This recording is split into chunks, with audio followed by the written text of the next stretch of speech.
nagkaroon ka ng laban sa Bohol. Yes po.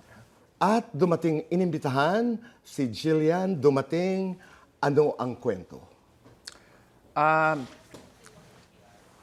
Nung nag-usap po kami sa premiere night pa yun po eh. Sabi ko sa kanya kung may fight ako, pwede kang sumama or sama mo yung family mo.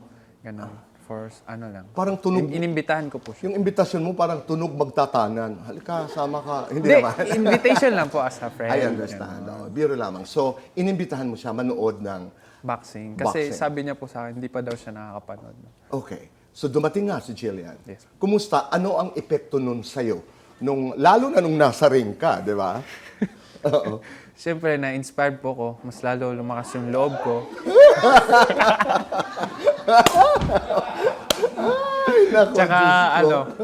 lalo akong, nagpakitang, Gilas. gilas. Oo. Ayun. Oo. At nanalo ka naman talaga doon. Anong sinabi mo bago yung fight? Did you have a chance to talk to Jill? Nagkaroon kayo ng pagkakataon, di ba? Yes po. Anong sabi mo sa kanya? Salamat sa pagpunta. Na-appreciate ko kayo at yung family mo. Ganun. Akala ko sasabihin mo, ang labang ito ay para sa iyo. Ano naman ang sinabi ni Jillian? I'm here to support you. Oh. And